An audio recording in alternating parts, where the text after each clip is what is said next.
Newsman Opinion.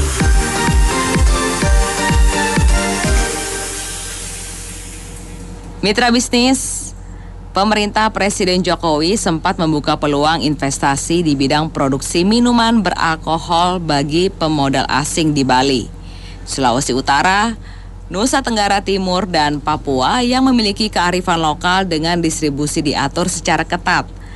Namun sebulan kemudian aturan seumur jagung itu dicabut oleh pemerintah. Apa komentar serta saran Anda atas masalah ini?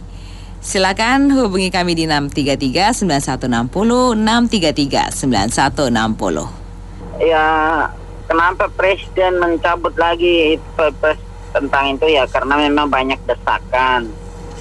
Ya itulah para pemabuk agama di Indonesia yang terlalu overacting ya. Kan kita kan udah tahu jelas ya, bagi yang haram ya tidak usah, bagi yang tidak haram ya nggak masalah sih, minuman fine aja, kan sudah diatur itu, masalah perundang-undangannya sudah jelas. Ya ini kan juga melepaskan peluang yang ada untuk membangun ekonomi kita. Namanya orang membangun ekonomi kan harus berbagai macam sektor. Ya termasuk miras itu bagian sektor untuk membangun pemulihan ekonomi kita juga. Nah itu karena banyak faktor yang membuat ya itu kita bukan karena mabuk miras tapi mabuk agama, ya itulah kriteria dan wajah bangsa kita. Terima kasih. Ya memanglah negara kita, kata tadi si Boni bener, Malaysia ya bebas, ya nggak, dia kan bisa. Ya sinilah, jadi kacau, banyak yang mabuk agama import. Sekian, terima kasih. Sama ya, saya kira kita ini negara Bhinneka Tunggal Ika, keragamannya sangat kental, nggak bisa satu kelompok apa-apa. Pak Presiden ini kan kebijakan negara ini kan untuk bangsa ini, bukan untuk kelompok, hanya satu kelompok. Jadi sebaiknya ya bijaknya itu di atas ya, jadi nggak memandang secara sektoral. Para sih ini kalau wewenangan kayak gitu itu mesti diserahkan kepada pemerintah daerah, jadi jangkauannya nggak terlalu luas itu. Jadi pemerintah daerah itu kan lebih tahu masyarakatnya menerima atau enggak. Makasih.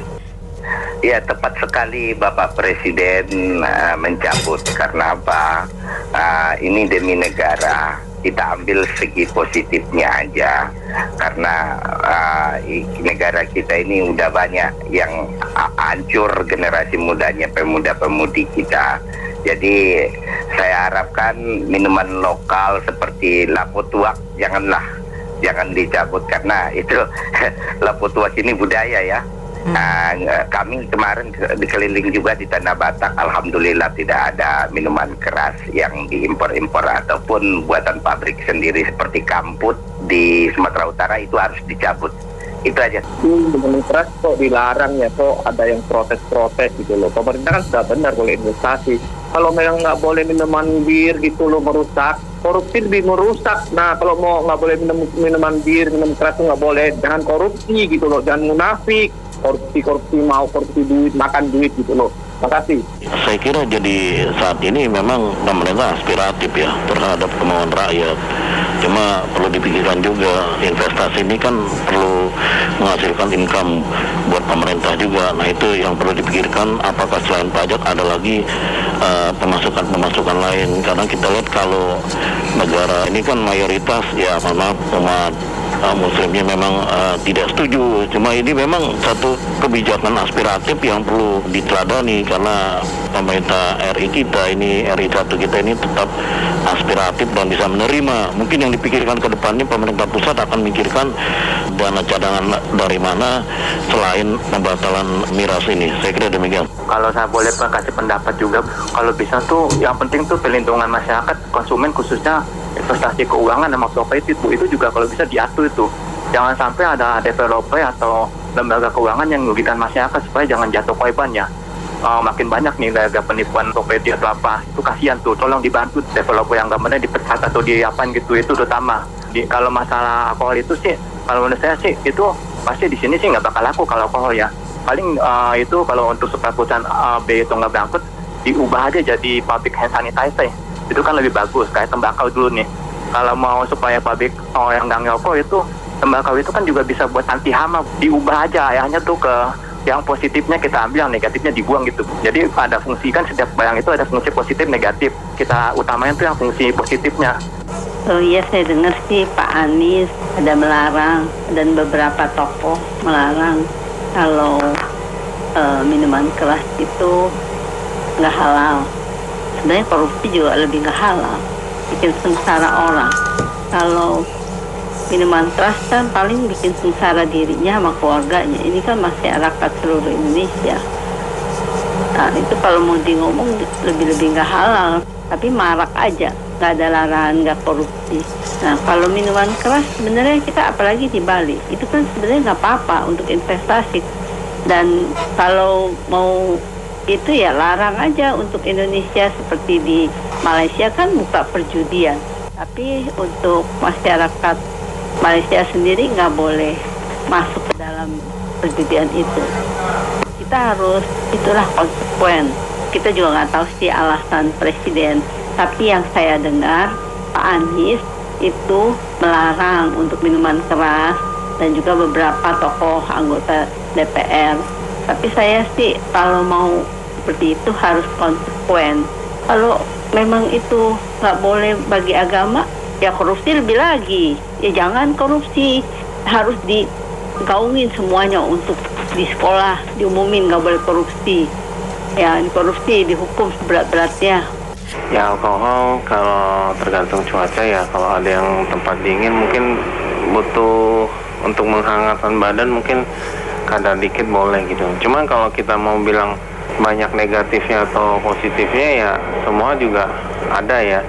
Kalau mau benar-benar lurus, jadi orang lurus itu menurut saya jangan alkohol aja, rokok juga. Rokok udah jelas-jelas dibungkusnya itu bisa menyebabkan kanker, impotensi dan keguguran dan lain-lain, itu lebih bahaya banget gitu loh.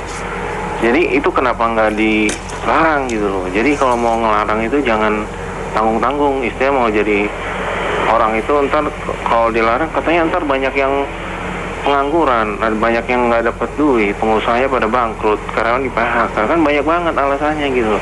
Jadi kalau mau adil ya adil, jangan setengah-setengah gitu. Ya, jadi saya setuju dengan kelompok terakhir ya, kalau mau karena dibilang dilarang oleh satu agama ya kan, karena sebenarnya alkohol ini juga dilarang bukan agama Islam saja gitu loh. Sebenarnya agama lain juga ada omongan gitu loh, dilarang minum minuman yang memabukkan gitu, ada juga di agama lain.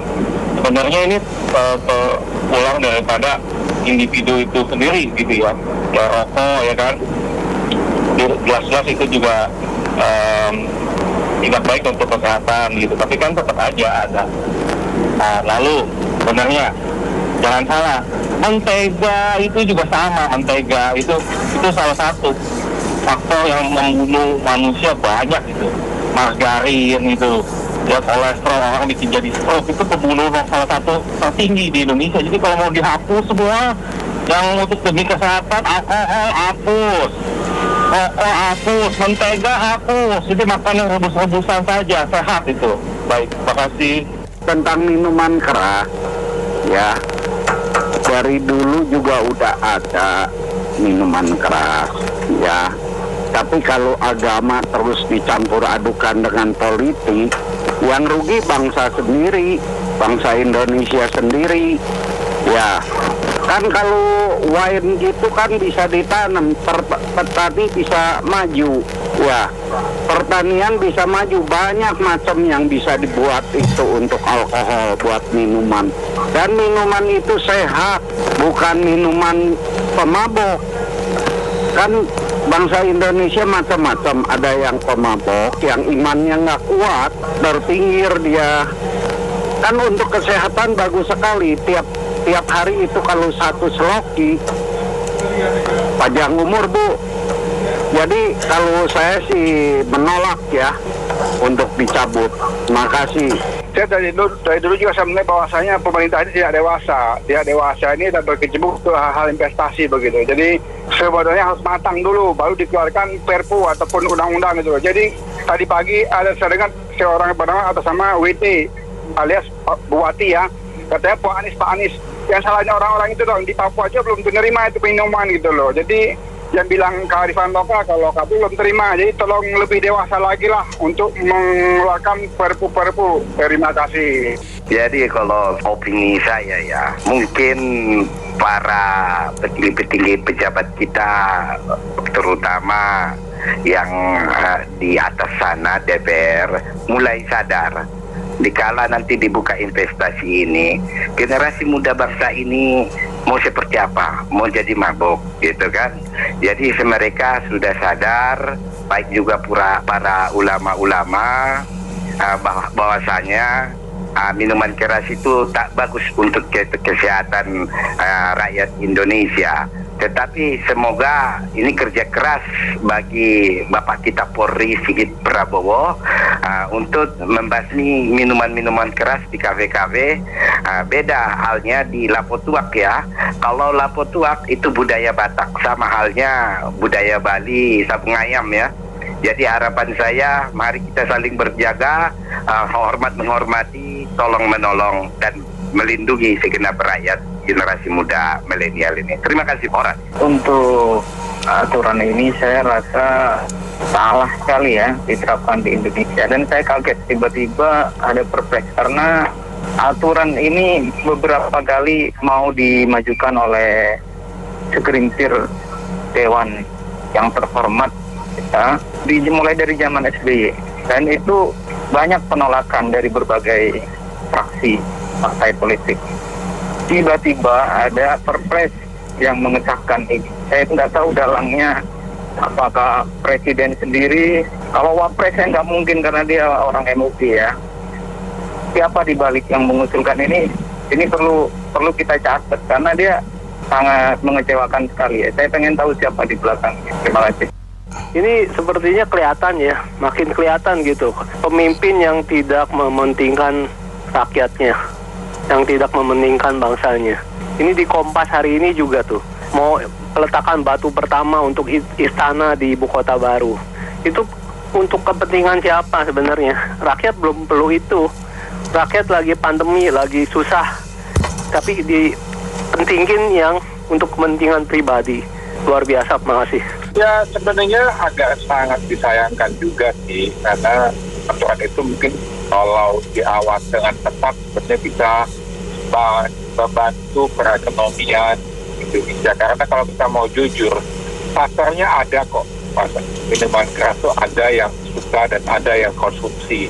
Jadi daripada kita import ataupun malah kalau kita bisa produksi, kita bisa ekspor sehingga bisa menguntungkan ekonomi negara. Apalagi saya tahu di Bali itu sudah ada produsen anggur merah red wine yang memang harusnya bisa membantu perekonomian dan membantu devisa. Terima kasih. Saya sangat menyesalkan ya ini pencabutan ini ya mengenai minuman keras ini ya. Menurut saya sih seharusnya ini bagus untuk memperkaya dalam hal kita bervariasi minuman di Indonesia gitu ya. Apalagi yang lokal-lokal juga itu bisa beraneka ragam.